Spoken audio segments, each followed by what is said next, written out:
3 дугаар хэсэг 7 Байцаалт Вильбер зочдын өрөөнөөс гараад хөгжилтэй дүрээн тэр дорон өөрчилж өөрийн ойрхоны хүний хувь заяаг шийдвэрлэх дээд зэргийн үүрэг ногдсон хүний баяр ёслолын байдалтай боллоо.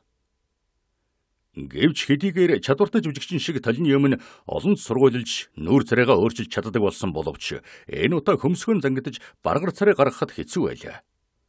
Үнэхээр ч хэрвээ эрс тусгаарлахгүй бол хор хүргэж болох аавын өнгөрсөн үеийн улс төрийн үзэл байдлыг тооцохгүй бол Жерар де Вильбер энэ үед азтай хүндэл байж болох тийм их баяр жаргалтай байв. Ихээхэн хөрөнгөтэн дээр 27 насандан хууль цаазанхны дотор өндөр тушаал эзлэн залуу сайхан охины болзоот хүнэн болжээ. Вильбер энэ охин тачаатан дурлсан биш, харин Вангийн прокурорын туслахын ёсоор ухаалаг дурлсан ажээ. Син Миран охин бол зөвхөн гоо үсгэлэнтэй төдийгүй бас ч Вангийн ордонд эхнэр хүндтэй гэр бүлээс гаралтай хүү юм. Эцэг эх нь өөр хүүхэдгүй учраас бүх хөрөнгөн хүргэндэн ашиглуулж болох эцэг эхтэй болзоот хүүхэн нь 50,000 экюгийн энжтэй ирэх бөгөөд бас ч хагас саяын хөрөнгө нэмэгдэж болох гордлоготой байлаа. Хэрвээ энэ бүгдийг хамтдхан бодох юм бол Вильбер наран дээрээс ч хар тол болж харахаар тийм аз завшаантай байв. Хаалган дээр түүнийг цагдаагийн комиссар хүлээж байлаа. Тэр бараан дүрэн түүнийг диваажингаас хилэнцэд газар дээр бууж ирэхэд хүргэв. Тэгээд царайгаан зохисоор өөрчилж цагдаагийн комиссар төхөж очиод "Би бэлхэн. Загтлыг уншлаа. Та тэр хүнийг барьсан ч сайн байна. Одоо та түүний тухай, хувь дааны тухай бүхэл мэдж явсан юм хэлж өгнө үү?" гэв. "Хувь дааны тухай бид одоогоор юу ч мэдэхгүй. Түүнд байсан бүх бичиг цаасыг боогоод таны ширээн дээр тавьчихсан байгаа. Харин хэрэг татагдж байгаа хүний тухайд гэвэл нууц мэдээлэл дотор таны уншиж мэдснээр Эдмон Дантес гэдэг. Тэр бол Александрова Смирнес хөвөн зөөдөг Марселийн Морил ба түүний хүү гэдэг худалдааны газарт харьяалагдсан Фараон гэдэг 3 шургт хөлөг онгоцны Ахмадын туслахаар алав хаадаг юм байна. Худалдааны онгоцонд ажилд орохын өмнө усан цэрэг байсан юм уу?" "Үгүй дээ, тэр чинь ив идэрхэн хүн." "Хэдэн настай юм?" "19-20-с хэтрээгүй байхаа." Вильбер Гранди гудамжийг өнгөрөн гэртэн ойртон ирж явхад түүний хүлээж байсан бололтой нэг хүн өдөөс нь гарч ирэв. Энэ бол эрхэм Морил байлаа. "Эрхэм де Вильбер" гэж хашгираад "Тантай дайралтсан минь сайн боллоо. Хачин эндүүрэл болж миний Ахмадын туслах Эдмон Дантесийг баривчлан авлаа" гэж хэлв. "Мэднэ. Би түүнийг байцаах гэж явна" гэж Вильбер хариулв. "Эрхэм де Вильбер, та хэрэг татагдсан тэр хүнийг мэдэхгүй. Би бол сайн мэднэ. Хамгийн үнэнч томоотой хүн гэж бодоорой. Түүгээрч барахгүй худалдааны бүх болотод түүн шиг ажлаа сайн мэддэг хүн байхгүй гэж хэлж болно. Эрхэм де Вильбер, та түүнийг харж үзэхийг гуй" гэж Морил гал дүлтэй хэлв. Вильбер бол бидний мэдэж авсанчлан язгууртны хүрээлэнд хамаарагдах бөгөөд харин Морил плебейнхэнд хамаарагдана. Вильбер бол яахын аргагүй реалист байсан болохоор Мориллийг бонапартизмыг талархагч байж мэднэ гэж сэжиглэнэ. Вильбер Морилд ихэмсэг зан гаргаж хүйтнээр гэр орондоо төвшин төлөв. Худалдаа арилжааныхан ажилд үнэнч өөрийнхөө ажлыг сайн мэддэг байлаач гэсэн улс төрийн талаар хэрэгтэн гэмтэн байж болох юм. "Эрхэм, та үүнийг мэднэ шүү дээ" гэж хариулв. Тэгэхдээ үгийн төгсгөлийг Морилд өөрт нь хамаатуулв гэлтэй нухацтай өнгөөр хэлв. Янзын үдссэн маягтай хардсан өөрт нь өршөөл мэдсээр атлан хэрэгтэйг өрөөлийн төлөө инэрл гуйж зүрхэлсэн тэр хүний зүрхэнд нэвтрэхийг хичээх адил байв. Морилийн улс төрийн үзэл тийм ч айхтар цэвэр биш болохоор царай нь улаагаад явчихлаа. Маршалтай уулзсан болон эзэн хааны хэлсэн үгийн тухай Дантесийн итгэж хэлсэн нууц зүйл сэтгэлийн зовоон. Гэвч сэтгэлийн угаас "Эрхэм де Вильбер, та өөргийнхээ ёсоор үргэлж шударга байдаг шигэн энэрэнгүй байж хөөрхий Дантесийн минь бидэнд эргүүлж өгөхийг гуй" гэж хэлв. Энэ "бидэнд эргүүлж" гэдэг үгэнд хувьсгалт шинж байна гэж Вангийн прокурорын туслахад санагдлаа. "Тийм бий. Бидэнд эргүүлж гинэ." Өмгөөлөн гүйж байгаа хүн нь болгоомжгүйгээр олон тоон дээр ярьж байхыг бодоход энэ Дантес ямар нэгэн бүлэгт хамаарагддаг юм биш байгаа. Төвнийг архины мухлагт тэгтэн олон хүнтэй хамт байхад нь барьсан гэж комиссар хэлж байсан шүү. Ямар нэг нууц байр байж магадгүй гэж дотроо бодсон. Эрхэм та охтын тайван байж болно. Хэрвээ хэрэг татагдж байгаа хүн гин буруугүй байвал таны энэ гуйлт дэмий өнгөрөхгүй. Харин буруутай байх юм бол бид хүнд бэрх цаг үед амьдарч байгаа болохоор ял цэрлэлгүй өнгөрүүлчих нь гэдэг чинь хорлонтой жишээ болж мэднэ. Ийм болохоор би өөрийнхөө үргийг гүйцэтгэх хэрэгтэй болно шүү дээ гэж хэлв. Тэгээд эхэл хүйтнэр ёс болгон мөхөж ёслоод шүүхийн байшинтай залгаа орших өөрийнхөө гэрт ороход хөөрхий хөлгийн эзэн хөссөн мэт гудамжинд зогсож хосорлоо. Үүдний өрөөнд цагдаа зэргүүд дүүрэн бөгөөд баригдсан залуу тэдний дунд үзэн ядах харцаар хүрээлэгдэн хөдлөлгүй тайван зогсож байв. Вильфер үүдний өрөөг өнгөрөн гарахтаа Дантесийг хялам хийж хараад цагдаагийн гараас буудалтай бичиг цаас авч баригдсан хүнийг оруулаад ир гэж хэлв. Вильфер баригдсан хүнийг хэдийгээр агшин зуурын дотор харсан боловч байцаах гэж байгаа хүнийхээ тухай өөрийн бодлыг тогтоож амжлаа. Түүний өргөн магнан цаадах ухаан, шаргуу харц ба зангидсан хөмсгнөн илэрхэд зориг, зааны яс шиг хоёр игний цагаан шүдэн харагдах, хагас хамигсан уруул дээрх шулуун шударга зангийг ажиглан харж чадлаа. Төрсөн анхны сэтгэл аятайхан байв. Гэвч Вильберт улс төрийн мэрэгэн ухаан анхны сэтгэлд бүү буужиг, энэ бол ямагт сэтгэлийн догдол байдгийм гэж сургадаг юм шүү гэж хэлдэг байжээ. Вильбер анхныхаа сэтгэлийг энэ байдалд захируулв.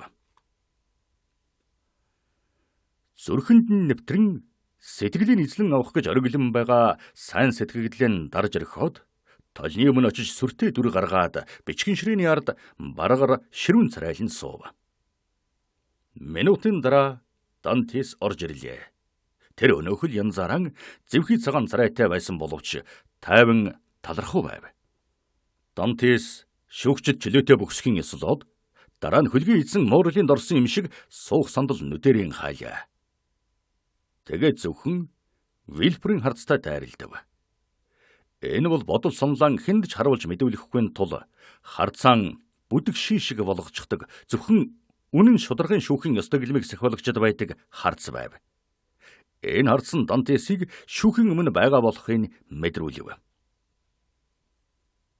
Та ямар ажилтай хэн гэдэг хүмб?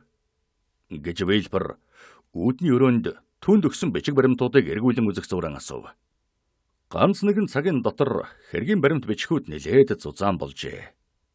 Хэрэгтэн гэж нэрлэгдсэн золгүй амьтныг тагнуулын бузар яр ийм хурдан иддэг ажээ. Намайг Эдмон Дантес гэдэг гэж залуу ир төвшин тод хоолоогоор хариулаад Морл ба түүний хүү гэдэг фирмийн фараон онгоцны ахмадын туслах гэж хэлв. Та хэдэн настай вэ? Гэж Вильфер үргэлжлүүлэн асуухад Дантес 19 гэж хариулв. Таныг баривчлах үед та юу хийж байсан бэ? Би гэрлэх ёсон гүйцэтгэж нөхөдтэйгөө цайлт суусан гэж Дантес үлмэдэг чичгэнсэн хоолоогоор хариуллаа. Энэ үед болж байгаа хүйтэн ёсорхог байдал ба төрүүчийн баяр цэнгэл Вильферийн баргар царай Мерседесийн туяа татсан тунгалаг царай хоёрын хооронд даанч ялгаатай хачин их завууртай байлаа. Прокурорын туслах өөрийн ирэхгүй татвасгийн таны гэрлэх ёс гүйцэтгэж байсан үеэр гинэ. Тийм ээ, би 3 жилийн турш дурлаж явсан хүүхэнтэйгээ сууж байгаа юм. Вильфер ердийн хайхрамжгүй байдлаас гадуур ингэж тэр хоёрын гэрлэх ёс зэрэгцсэн явдлыг гайхаж залуу хүүгийн догдолсон дуу түүнд өрөвдөх сэтгэл төрүүллээ. Тэр өөрийн болзоод хүүхэнд дуртай бас л жаргалтай байв. Гэтэл өөртөө нь адил жаргал идэх гэж байсан тэр хүний аз жаргалыг эвдэн боснуулахаар дууджээ. Ингэж гүн ухааны маягаар зэрэгцүүлэх нь Дээсэн Мирамбелийн зочдын өрөөнд тун сайхан сэтгэл төрүүлэх байх гэж дотроо бодлоо. Тэгээд Дантесийг дараачийн асуултыг хүлээж суух зур Вильфер сонсогчдыг алга ташуулах тийм өгүүлбэр бодож олох гэж ухаанаа зарцуулдаг элтгэгч шиг оюунаа хөвчлөн суув. Тэгээд дотроо уран сайхан өгүүлбэр бодож олоод Дантес тандаж цааш нь яриарай. Цааш нь юугаа ярих вэ? Үнэн шударгын шүүхэд өчхөн өг. Тэгвэл үнэн шударгын шүүх юу мэдэх хүсэлтэй байгааг хэлэх. Би бүхэл мэдэх юм хэлж өгье. Тэгтээ гээд Дантес нэмсэглэн би их л баг юм мэднэ шүү гэж хэлв. Та засгийн эрхийг булан авагчийн үед албан хааж байсан уу? Түүнийг унахад намайг цэргийн флотод авах гэж байсан. Таныг улс төрийн бодлогод дэндүү оролцдог гэж хүмүүс ярих юм гэж Вейлпер хинээс ч юу ч дуулаагүй боловч юу ч гэсэн энэ асуудлыг ял тулах маягаар тавиад үзье гэж бодоод асуулаа. Миний улс төрийн үзэл надад хизээч тэр үзэл гэдэг юм чинь байгаагүй. Би танд хэлсэнчлэн одоо 19 настай. Би юу ч мэдэхгүй. Би ямар ч дээгүүр тушаал эзэлж чадахгүй.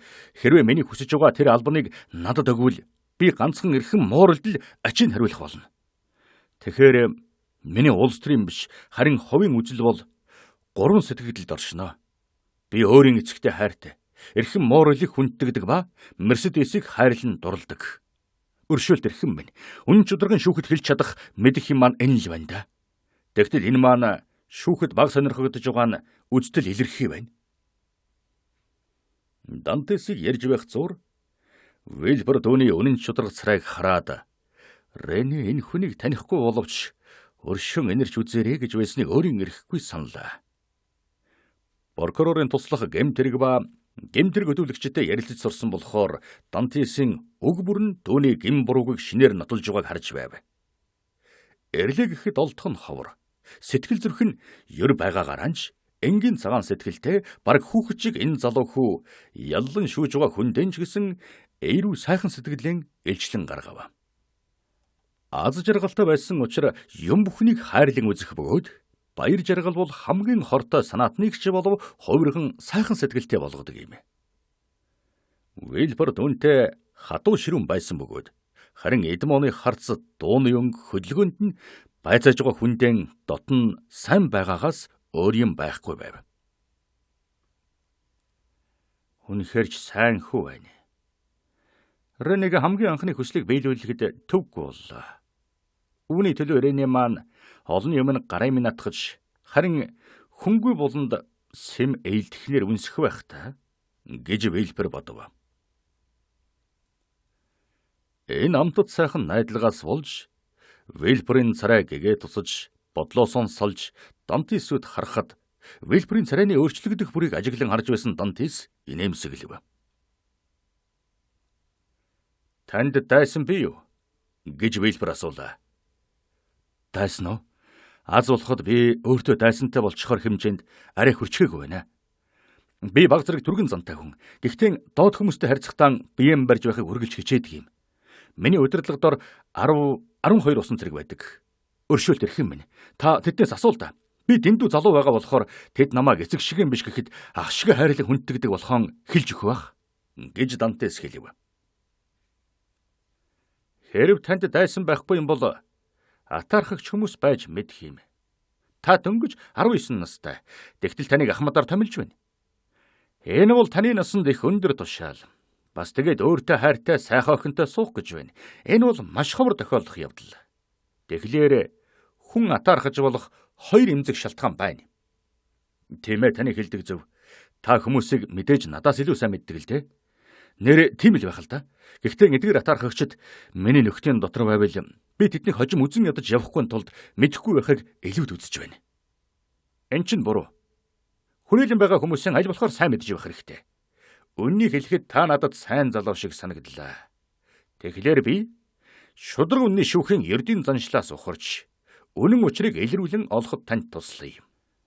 Таныг хэрэг татуулсан ховь мэдээ энэ байна. Бичгийн таньж байна уу? Хэмээгээд Вейлпер халааснаас захидлыг гаргаж Дантест өглөө. Дантес авч үзээд уншснаа тухайн атруулан хэлсэн нь. Үгүй, би энэ бичгийг танихгүй юм байна. Хэлбэрийг өөрчилж бичсэн байна. Тэгтээ нэлээд тогтоон бичгтэй хүү юм. Гээд Вейлперүүд баярлсан байдлаар харж тантай тохиолдсон явдалдаа би маш их баярлж байна. Энэ атаархагч бол ёстой дайсан юм гэж үргэлжлүүлэн хэлв. Эдгээр үгийг хэлэхдээ залуу хүүгийн нүдэнд гялзах галдуулыг хараад Вильбур энэ гадна толон энгийн номхон байдлын цаана сэтгэл оюуны ямар их хүч байгааг ойлгов. За тэгвэл одоо хэрэгтэн хүн шүүгчтэн хэлж байгаагаар биш, харин азгүй явдал тохиолдсон хүн өөртөө тусвалах гэж байгаа хүнд хэлж байгаа ёсоор хэлж өгөөрэй. Энэ нэргүй ховын дотор бичсэн зүйл үнэн үү? Гэж Вильбур асуугаад Дантесийн үзээд өгсөн загтлыг зэвдсэн байдалтай ширээн дээр шидэв. Бүгдээрээ үнэн. Тэгтээ бас нэг ч үнэн үг алга. Би танд яг үннийг хэлье. Хэлж байгаа маань үнэн гэдгийг далайчны нэр төрөөр Мерседест дурладаг дурлалаараа өвгөө эцгийнхэн амьдралаар тангаргалъя. Цааш нь яар. Гэж Вильбур хэлээд дотроо хэрвээ намайг Рене хардагсан бол сэтгэл нь тайвширч намайг яргачин гэж хэлэхгүй байсан да гэж бодов. Тэгэхээр ийм байна. Биднийг Неаполоос гарах үед Ахмад Леклер мэдрэлийн халуун хумхаагаар өвдсөн юм. Хөлөг онгоцон дээр хэмж байхгүй байсан. Элба арлууд яарч явсан болохоор эрг дээр гарахыг өөрөө дургуйтсан. Тэгтэл ч биеийн байдал дороотож 3 дахь өдрөн амьсгаа хураах төхөж байгаагаан гадарлаад намайг дуудулсан юм. Дантес минь миний чамд өгөх гэж байгаа даалгаврыг биелүүлнэ гэж надад нэр төрөөрөө тангаргал маш чухал хэрэг юм шүү гэж хэлэхэд нь би тангаргалын Ахмадаа гэж хариулсан. Намайг өгсөн хойно Ахмадын туслахын хувьд командлал тань шилжин очино. Тэгэхээр та командлалыг аваад Элба арлыг чиглэн явж Порто Ферран зогсож маршал дээр очиод энэ загтлыг өгөөрэй. Танд тэнд өөр загтал эсвэл ямар нэгэн даалгавар өгч магадгүй. Энэ даалгаврыг би авах ёстой байсан юм. Харин одоо Дантес та миний орноос гүйцэтгэрэй. Тэгээд бүх гавья таних болно гэсэн. Би биелүүлээ Ахмад. Харин маршал дээр орох тийм амаргүй байх болоо та гэхэд энэ бөгжийг түн дамжуулж өгөөрэй гэж хүсээрэй. Үүгээр бүхэл сат тодгорыг арилгана гэж Ахмад хэлээд надад бөгж өгсөн. Түүнээс хойш 2 цагийн дараа ухаан алдаж очиод маргааш нь насварсан да. Тэгээд та яасан? Миний хийх ёстой байсан тэр зүйлийг миний оронд хинч байсан бас хийх л байсан байх. Насарж байгаа хүний хүсэлт бол үргэлж ариун зүйл байдаг. Ялангуяа бидэнд далайчдад даргын хүсэлт бол биелүүлэхгүй байж болохгүй тушаал байдаг юм. Тэгээд би Элба арлыг чиглэн явж маргааш нь хурч очсон. Хурч очиод бусад хүмүүсийн онгоцон дээрээ орхиод ганцаараа эрг дээр гарсан. Миний бодож байснаар намайг маршал дээр оруулахгүй гэсэн. Тэгэхээр нь би таних тэмдэг болж өгсөн өнөөх бөгжийг түүнд явуулсан. Тэгтэл бүх зам нээлттэй болох нь тэр. Маршал намайг хүлээж аваад хөрхи Леклерийн насварсан тухай асууж ярилцаад Леклерийн хэлснээр надад загтал өгч түүнийг биеэрэн Парист хүргэж өгөөрэй гэж тушаасан. Энэ зүйл Ахмадын маань эцсийн гуйлтад байсан болохоор би хүргэж өгнө гэж ам өгсөн. Тэгэд наашаа хурчрээд хөлөг онгоцон дээрх хамаг ажлан эмхлэн зэгцлээд болзоо түүхэн дээрээ гүйж хөрсөн. Тэр минь уламж хонгор сайхан болчихсон юм шиг санагдлаа. Эрхэм Моролын дэмээр бид хоёр гүйцэтгэл зөх шашны бүх ёслолыг гүйцэтгэжгээд ширээний цаан сууж нэг цагийн дараа гэрвэл болно. Маргааш нь Парис явна гэж байтал миний айдал таач бас жигшин үзэж байгаа энэ ховын бичгээр намайг баривчлан аваад байгаа нь энэ. Тийм байж гэж Вильбур дуурайд. Энэ бүхэн надад үний юм шиг санагдаж байна. Хэрвээ та ямар нэг юмд буруутай бол болгоомжгүй тэл тэр. Гэхдээ таны болгоомжгүй явдал чинь Ахмадын тушаалаар зөвтгөгдөж байна. Элба арал дээр авсан загтлаа бидэнд аль. Тэгээд бидний дуудсан цагт хожимдлгүй ирнэ гэсэн ам өгөөд нөхөд дээр очив болно гэлээ. Тэгвэл би чөлөөтэй болов гэж Дантес баярлан хашгирлаа. Тийм ээ. Харин тэр загтлыг надад өгөх ёстой. Тэр загтал танд байх ёстой. Түүнийг миний бусад бичиг цаасуудын хамтаар хурааж авсан. Тэр бодолтой юм дотор зарим нь байх шиг байна. Байцнараа гэд Вильбур малгай бэлийг авах гэж байсан Дантесийг зогсоогоод байцаарай. Хэнд гэж хаягалсан загтлав. Эрхэм Нуартед Кок Эрон годомж Парис хотонд гэж хаягалсан байсан. Вильбурын дээрээс цахилгаан буудаг юм гэхэд ийм хурдан нам цохихгүй байсан байх. Зөөлөн сандал дээр суун туснаа Дантесаас хурааж авсан буудалтай бичиг цаасыг авах гэж өндийгөөд галзуурсан мэт онгичин өнөөх гайтай загтлыг гарган ирж өгүүлж баршгүй айсан харцаар түүнийг ширтэв. Түүний царай улам их зэвхэрэн эрхэм Нуартед Кок Эрон годомж 30 дугаар байшин гэж шивгнэн уншихад гайхсан Дантес яг тийм та түүнийг таньдаг юм уу гэж хэлв. Үгүй. Вангийн үнэнч зарц хувилдагчтай танил байдаггүй юм гэж Вильбер яаран хариулв. Тэгвэл хувилдааны тухай хэрэг болж байх шив гэж Дантес асуулаа. Тэр өөрийгөө эрхчлөөтэй боллоо гэж үзэж байснаа хэрэг явдал өөрөөр эргэж байхыг мэдэрч би энэ загтлын дотор бичсэн зүйлийн утгыг мэдэхгүй гэж танд хэлсэн билээ гэв. Тийм ээ гэж Вильбер бүдэгхэн дуугаар хэлээд гэвч та тэр загтал хаягалсан хүний нэрийг мэднэ шүү дээ. Би загтлыг эзэнд нь биеэр өгөх байсан тул нэрийг мэдэх ёстой байсан юм. Тэгээд та үүнийг өөр хэнд ч үзүүлээгүй юу? Гэж уг загтлыг уншигт зур Вильбер улам царайн зэвхэрийн асуулаа. Хэнд ч үгүй. Нэр төрөн барьж тангаргалъя. Таныг Эльба арал дээрээс эрхэм Нуартэд хүргэж өгөхөөр загтал авсныг хинч мэдээгүй юу? Над өгсөн хүнээс өөр хинч мэдэхгүй. Энэ чинь бас л их олон хүн мэдж байгаа хэрэг гэж Вильбер дотроо шивгэнжээ. Загтлыг цааш унших тусам царайн улам барааж зэвхий уруул жичирсэн гар гялзж байгаа нүд нь Дантест хамгийн муухай совин төрүүлнэ. Вильбер загтлан уншиж дуусаад толгоогоо марж дуугүй суулаа. Эрхэм та яав гэж Дантес хулгасхийн асуулаа. Вильбер хариу дуурсангүй зэвхэрсэн эвгүй царай гаргаж загтлыг дахин уншив. Та загтлын утгыг огт мэдэхгүй гэдэг чинь бүр үнэн үү гэж Вильбер хэлв. Юу ч мэдэхгүй гэдгийг дахин нэр төрөн барьж тангаргалъя. Та юу болов? Танд эвгүй өргөж байна уу? Би хүн дуудах уу? Хэрэггүй гэж Вильбер түргэн хэлээд босож байрандаа зогсоод дуугүй байж вэ. Энд чинь та захирдаг юм биш. Би захирдаг юм гэж хэлв. Дантес гоморхсон байдалтайгаар уучлаарай. Би зөвхөн танд туслах л гэсэн юм. Надад юу ч хэрэггүй. Төр зурын ядрал өөр юм байхгүй. Харин миний тухай бодхоос өөрийнхөө тухай бод. Хариулаад бай. Гэв. Дантес асуултыг хүлээсэн боловч дэмий болжээ. Вильбер зөөлөн сандалдаан шигдэн суугаад сулдсан гараар нүүрнийхэн хөлсийг арчиж өнөөх цагтлыг 3 дахь удаан уншлаа. Хэрвээ энэ хүн загтал дотор юу бичсэнийг мэдж байгаа бол яана? Хэрвээ Нуарте гэдэг чинь Вильберийн эцэг юм гэдгийг хизээ нэгэн цагт мэдвэл би эргэлз ботолтгүй өнгөрхөн тэр гэж шивгэнэ. Тэгээд Вильбер амааран дуурч хэлээгүй боловч зүрхэн дотрон хадгалж байж мэдэх нууцыг шинжин мэдэх гэсэн шиг Дантесөд байн ширтэн харна. Эргэлзэх юмгүй гэж тэрээр гинтхэн дуулдав. Бурхан Тэнгэрийг бодож хэрвээ та надад эргэлзэж байгаа бол хэрвээ та намайг сэжиглэж байгаа бол асууж байцаа л да. Би танд хариулахад бэлхэн байна гэж хөөрхий залуу хэллээ. Вильбер биеэн барин байж албаар итгэлтэй маяг үзүүлсэн дуугаараа таны өчиг мэдүүлгээс үзэхэд танд хамгийн хүнд ял ногдож байна. Ийм учраас анх бодож байсан шиг таныг дорн суллаад явуулчих эрх алга. Ийм алхам хийхийн тулд би юуны урд мөрдөн байцаагчтай уулзах ёстой.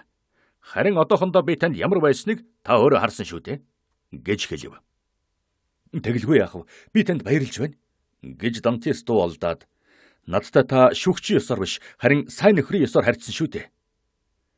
Зя тэгэхээр таныг энд жаахан байлгах болох нь. Удахгүй байх гэж бодож байна. Таны эсрэг гол эд мөрийн баримт бол энэ загтал байна. Тэгэхээр та харж байл да. Гэд Вильбер задгаа зуухандан өнөөх загтлыг хайж орхиод шатаж дуустал нь харж байлаа. Та харж байгаа биз дээ? Би үүнийг устгахчихлаа гэж үргэлжлүүлэн хэлв. Та бол үнэн шударгаан шүүхээс ч илүү ачтай хүн юм. Та тэр чигээрэн хайр инрэл биеэрээ байна гэж Дантес дуулдав. Гэхдээ та миний хэлхийг дуулж бай гэж Вильбер хэлээд намайг ингэснээс хойш та надад итгэж болно биз дээ? Тушаахал юм байвал тушаагаарай. Би таны тушаалыг биелүүлнэ. Гэхэд Вильбер Дантес төхөж очоод үгүй. Би танд тушаал өгөх гээгүй. Харин зөвлөгөө өгөх гэсэн юм. Ойлгож байгаа биз? Хэлэлдэ. Би таны зөвлөн хэлсэн зүйлийг тушаал шиг л биелүүлнэ. Би таныг энэ шүүхийн байшинд үдэш болтол байхаар тохиръя. Таныг өөр хүн ирж байцаач магадгүй. Тэгвэл надад ярьсан бүх зүйлийг хэлээрэй. Харин загтлын тухай нэг ч үг битгий дуграарай. Ам тангараг өгөө ирхэн минь. Одоо бол Вильбер гуйж хэрэгт нь шүүгчэн тайтгаруулж байгаа юм шиг байлаа. Вильбер загтал дүрстэй хэвээр байгаа үнсийг харж загтал устж алга болсныг та ойлгож байгаа биз дээ. Ийм загтал байсан гэдгийг та бид хоёр л мэднэ. Үүнийг танд хинж хизээж үзүүлж тулгаж чадахгүй. Хэрв загтлын тухай танаас хүн асуувал үгүй л гээд байна шүү. Зоригтойхон шиг үгүйсгээд байвал та аврагдана. Би үгүйсгэнэ. Та сэтгэлийн бүү зовоо.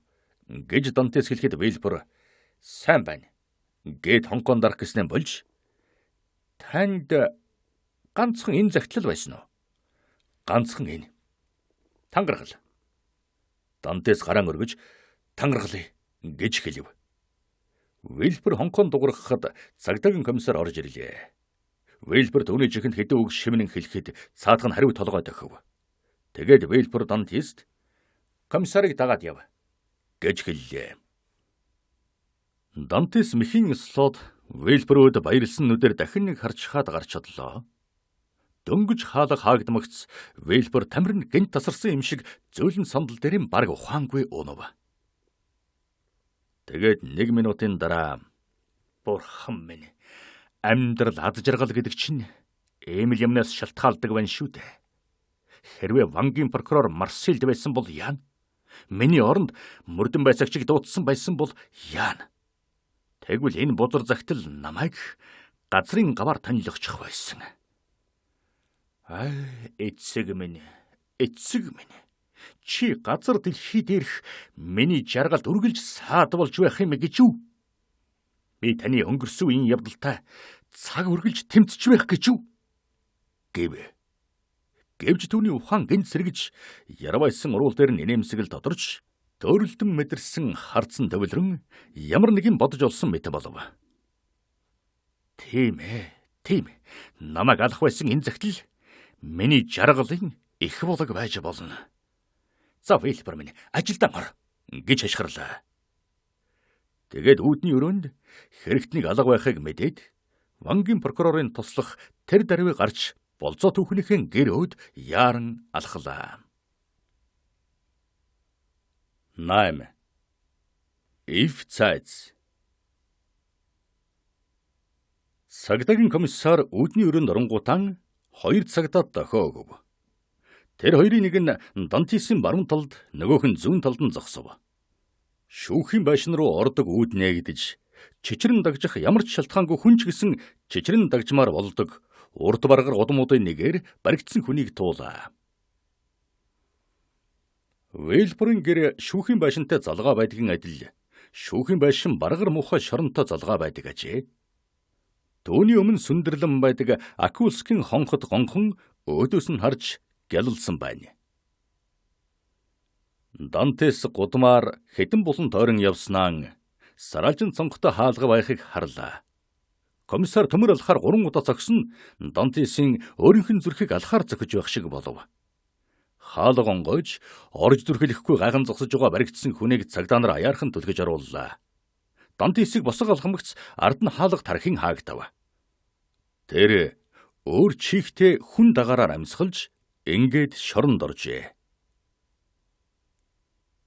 Овоо цэвэрхэн өрөө боловч том дүгжээтэй цонхондон тортой ажээ. Шинэ байран түүнийг төдийлөх айлгсангүй. Түүний хамт Вангийн прокурорын туслахын илэрхий сэтгэл зовон халамжилсан байдалтай хэлсэн үг нь найдлага төрүүлэн сэтгэлийн уужруулан чихэнд нь сонсогдно. Дантесийг шоронгийн өрөөнд авчрахад өдрийн 4 цаг болж байлаа. Энэ явдал бидний өмнө үнсэнчлэн 2 дугаар сарын 28-нд болсон учраас төдийл удалгүй бүрэн хий болов. Тэр даруй чихэн улам илүү сайн сонсох боллоо. Өчүүхэн чимээ сонсох бүр эргчлөө олох гэж ирж байна уу гэж босон харайж угсхийн. Гэвч уг чимээ өөр зүгт алга болоход Дантес дахин сандал дээрэн сууна. Эцсийн эцэст үдшийн 10 цагийн үед Дантесийн гордлог тасарч байтал дахин чимээ гарч Энэ удаа түүний өрөө рүү мадаггүй ойртон ирлээ. Дараа нь гудамд хөлийн чимээ гарч үүдэнд хүмүүсээр зогсоод цоож түлхэж түгжээ хахин зузаан царсан хаалга нээгдэж харанхуй тасалгаан дотор 2 бамбарын хурцэг гэрэл нүдэг ялбуулан тусав. Бамбарын гэрэлд 4 цагтаагийн зэвсэг ба урт сэлэм гялалсан харагдлаа. Дантес урагшаа ухсгийсэн боловч ингэж хүч нэмэгдүүлсэн хамгаалал ирсэн байхыг хараад тэр дорон зогсов. Та нар намайг авах гэж ирв үү? Гэж Дантес асуухад нэгэн цагта "Тийм ээ" гэж хариуллаа. Вангийн прокурорын туслахын тушаалаар "Мэдээж хэрэг. Тэгвэл сайн байна. Би та нарыг дагаж явахад бэлхэн байна" гэж Дантес хэллээ. Вэлбүрэн нэрийн өмнөөс ирлээ гэж итгэсэн явдал хөрхий залуугийн эргэлзээг арилгаж өөрөө ухсхийн гарч цагдаа нарын дунд орон зогслоо. Шоронгийн үүдэнд сүйх тэрэг зогсож дэлбэгчийн суудал дээр хөтчийн хажууд харгалзагт сууж байлаа. "Надад ирсэн сүйх үү?" гэж Дантес асуухад цагдаагийн нэг нь "Танд ирүүлсэн юм. Суугтун" гэж хариулв. Дантес юм хэлэх гэтэл хаалга нээгдэж түүнийг сүйх тэрэг рүү хүчээр түлхэн оруулав. Эсрэгүүцэж чадсангүй, эсрэгүүцхийг ч хүссэнгүй, эгшин зургийн дотор арын суудал дээр 2 цагдаагийн донд орчихлоо. Өөр 2 цагдаа өөдөөс нь харж суугаад хүнд тэрэг зэвүү муухайгаар төчгөн дугарч өнгөрөв. Хоригдол цонхоо тарахад төмөр тороор торлчихсон байв. Зөвхөн шоронгон өөрчилж шин шорон нь дугуйтай бөгөөд үл мэдэх нэгэн чигийг барин давхин. Дөнгөж гар орж болохоор ойрхон харагдсан төмөр дорны завсраар Дантес харахад Гисари гудамжаар дараа нь Син Лоран Трамис гудамжаар орж далайн эрэг рүү буув. Түүнээс хойш баг зэрэг хугацаа өнгөрсөний дараа цонхны сараалж ба дэрэг дөөр нь гарсан дурсгалын хөшөөний хаалтын завсраар буудлын захиргааны гэрлийг харлаа.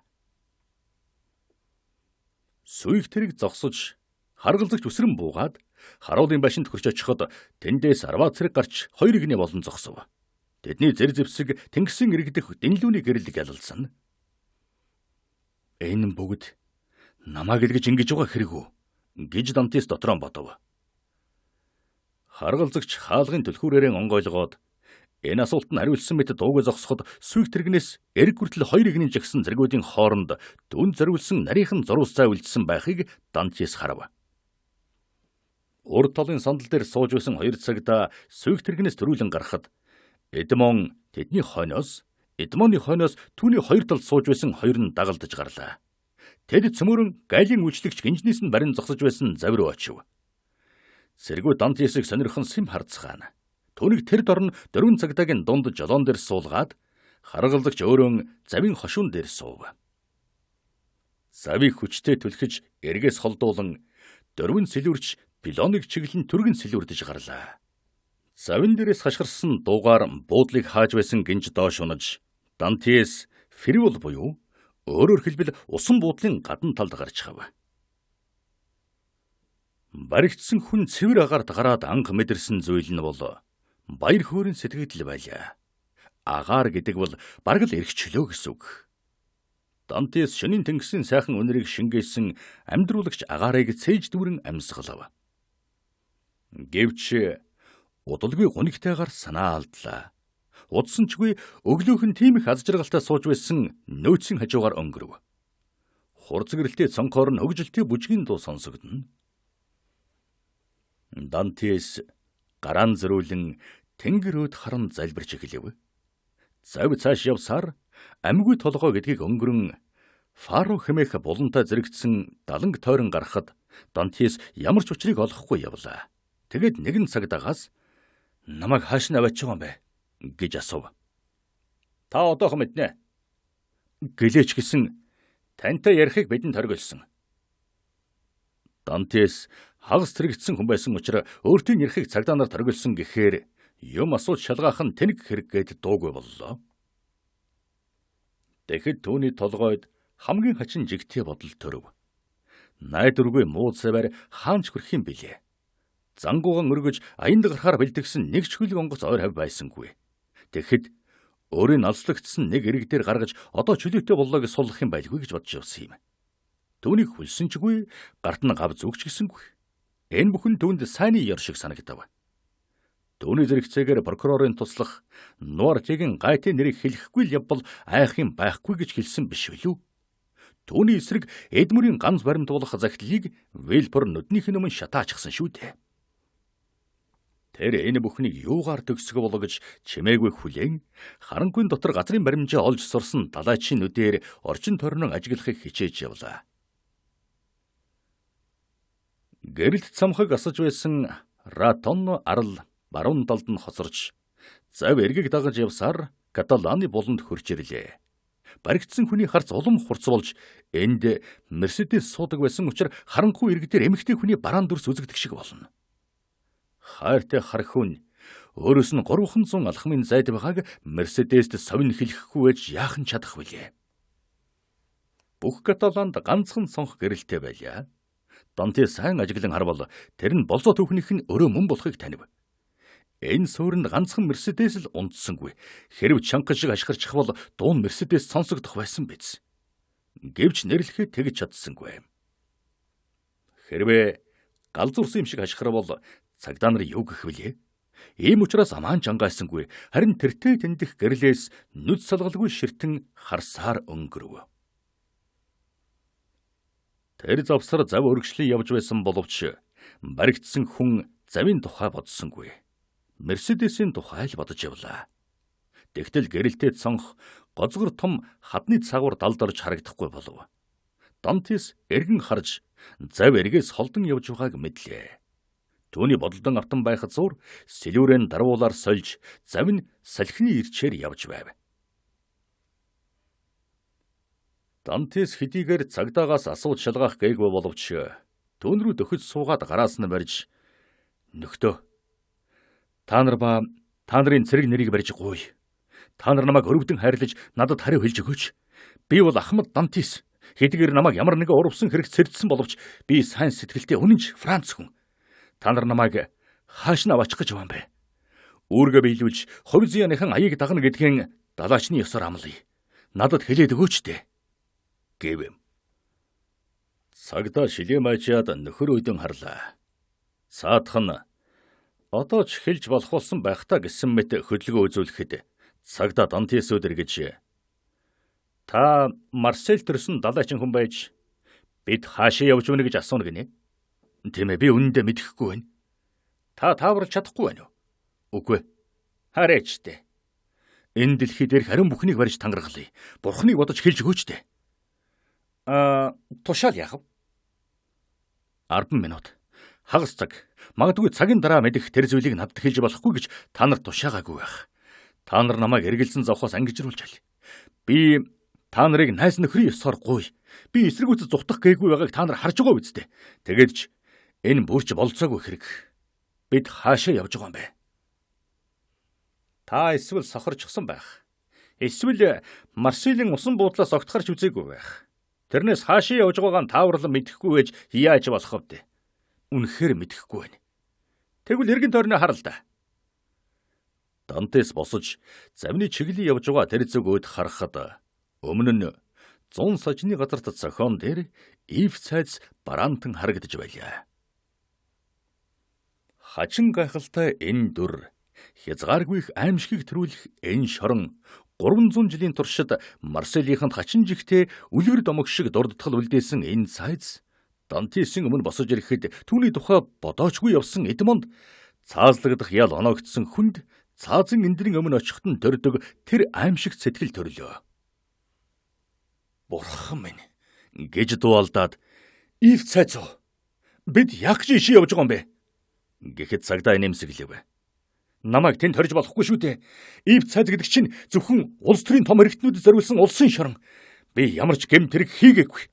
Ив цайзан дотор ямар нэгэн мөрдөн байцаагч шүүгчнэр байдаг гэж үү?" гэж хэлв.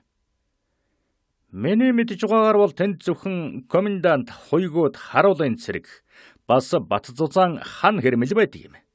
За болбол найз минь гайхсан дүр битгий үзүүл. Би таныг миний сайн сэтгэлийг инээн дарамжилж байна гэж бодно шүү" гэж цагдаа хэлв.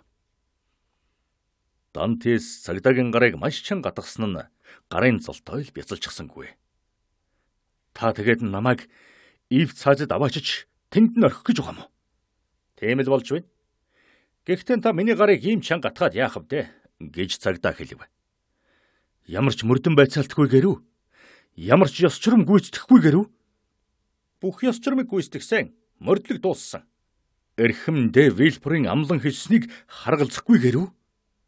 Эрхэмдээ Вильбур танд юу гэж амласан болохыг би мэдэхгүй юм гэж цагдаа хэлээд би зөвхөн ив цайзууд явж байгаагаа л мэдэж байна. Хөөе та яаж байна? Нөхдөө нааш ирээрэ барайд аваарай гэв. Дантес цахилгаан шиг хурдан хөдөлж тэнгис рүү үсрэн орох гэсэн боловч цагдаагийн туршлагатай нүднээс мултран гарч чадсангүй хөлн завны ёроолоос хөндөрөх тэрхэн үед хүчит дөрвөн гар түүнийг барьж авлаа. Завин дотор унаж ууралсан дан архирна. Дүү минь гэд цагдаа түүний цээжин дээр өвдөглөн далаачныхаа өгөнд хурч байгаа чинь тэгээд энэ үү? Тэгвэл ингээд тайван байж бай. За одоо эрхэм минь хөдөлгөл чинь л духамд чинь сум зон шүү. Би тушаалын нэгдүгээр зүйл захирагдсангүй. Гэхдээ битгий зов хоёрдугаархыг яг биелүүлнэ гэж хэлв. Тэгээд үнэхээр бууны яман Дантесийн чамархад тулглаа. Дантес анхандан үйлийн үргүй хөдөлж өөрийн савардан авсан тэрэг азгүй явдлыг төгсгөл болох гэж бодсон боловч энэ азгүй явдал нь гин тохиолдсон болохоор төдийл удаан үргэлжлэхгүй байх гэж бодов.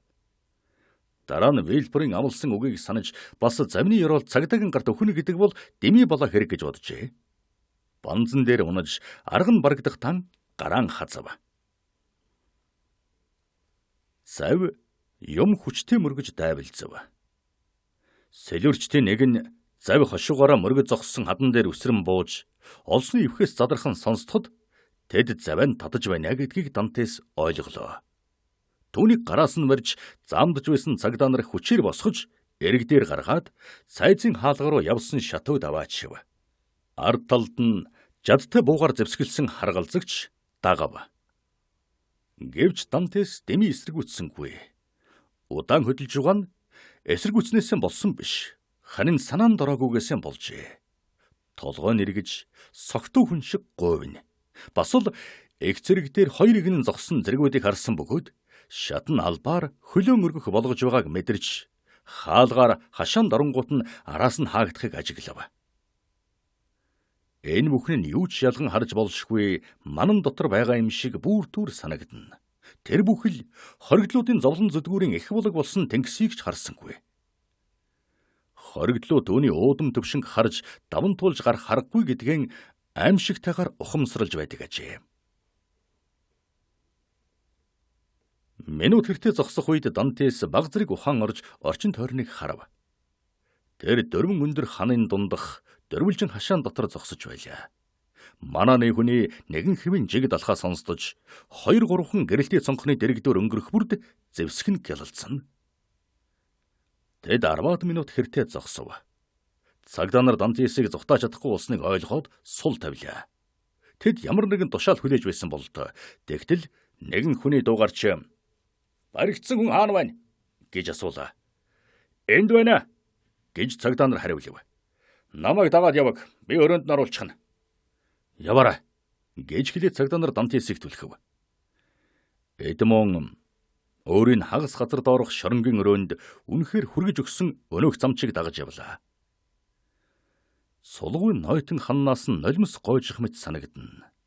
Өмхий тосон дотор гол нь хөвсөн дөрвөлжин сандал дээрх дэнлүү энэ аимшигт уртсын гөлгөр хан ба дагуулж ирсэн хүнийг гэрэлтүүлнэ. Энэ бол муу хувцастай, муухай царайтай хүн байв.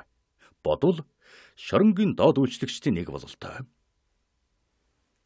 "Таны өнөө шөндөө хонох газар энэ" гэж хэлээд "Одоо орой болчихсон болохоор ноён комендант унтаад өгсөн. Маргааш өглөө босоод таны тухай ирүүлсэн тушаалыг уншиж үзээд танд өөр тасалгаа өгч магадгүй. Одоохондоо энэ талх ав. Энэ аяган дотор ус байгаа. Тэр буланд сүрэл бий. Хоригдолд өгч болох бүх зүйл бол энэ. Сайхан ойрсорой" гэлээ. Дантесийг түнд хариу хэлэхээс өмнө, хуйг хаан талх тавьсныг ажиглаж авахаас өмнө, аягтаа бас хаан байгааг харж авахаас өмнө, түүний дэвсгэр болох сүрэл хайсан булан өд эргэж харахаас өмнө, хуйг дэнлүүгээ авч хаалга хааж, шоронгийн нойтон ханыг харуулж өгсөн бүдэг гэрлээс хоригдлыг хагацаав. Чимээ аниргүй харанхуйн дунд ганцаараа үлдэж хэлгүй юм шиг үг дуугүй уруу царайлан зогсоход халуу шатж байгаа духан дээр нь үхээрийн муухай хүйтэн мэдрэгдэж байлаа. Өглөөний нарны гэрэл энэ бузар ормыг гэрэлтүүлж эхлэх үед хоёрыг хоригдлыг энд нь байлах тушаал авч ирлээ. Дантес мөн л тэр газар нь зогсож байсан юм. Урд өдрөн зогссон тэр газарт нь ямар нэгэн төмөр гараар барайд зогсоож хоёу гэлтэй байлаа. Гагцгүй нүд нь уйлж өхлөөгүй нулимсаас болж хавдсан байв. Тэр хөдөлсөнчгүй газар ширтэн. Бүхэл шөнийг зогсоогоор өнгөрүүлж 1 минут ч дуг хийсэнгүй.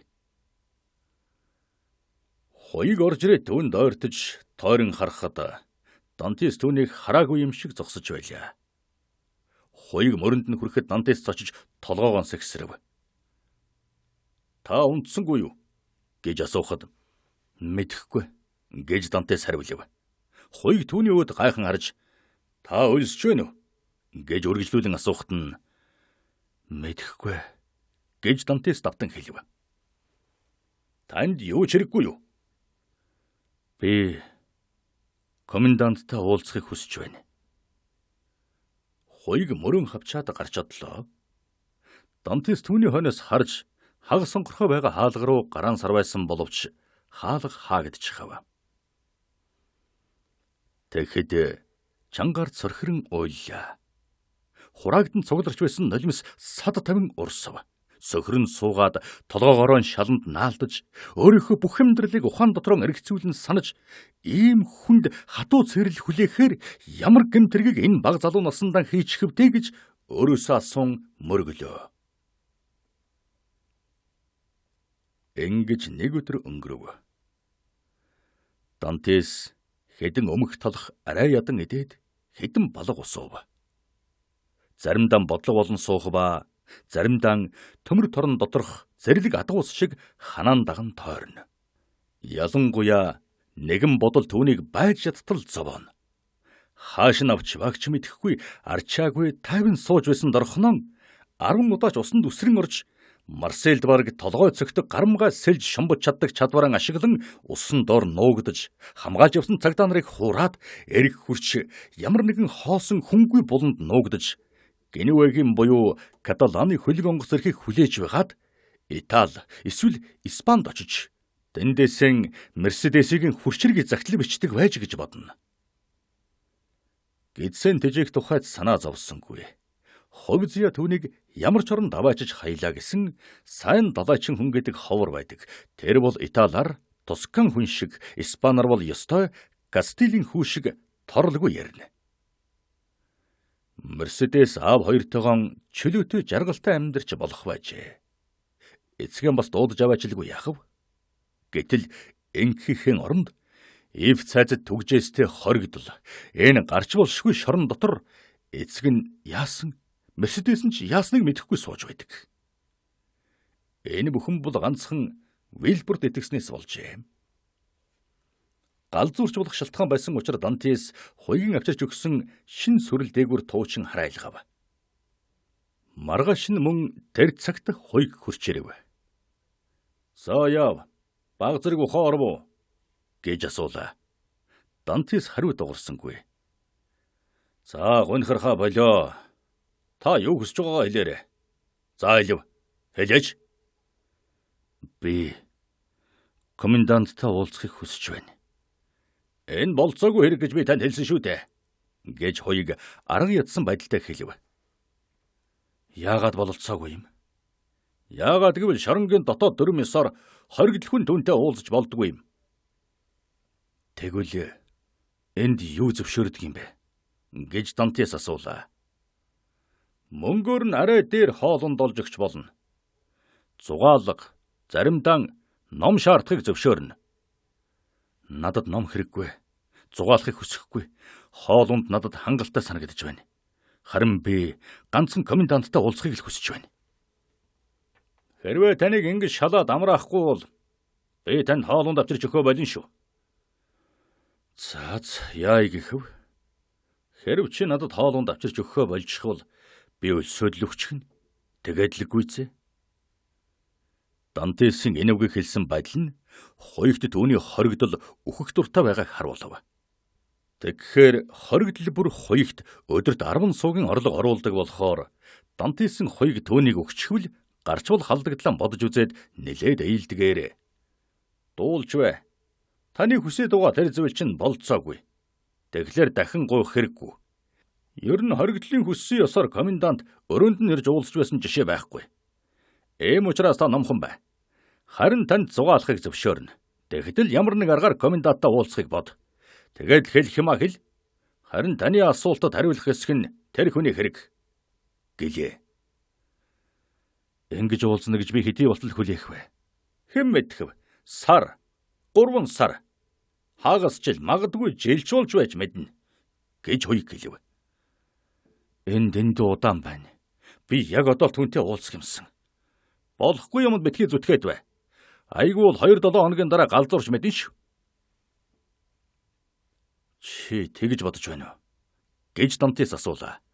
Тийм ээ, галзуурна. Ингэж л галзуурч эхэлдэг юм да. Манайд ийм нэг явдал тохиолдсон юм.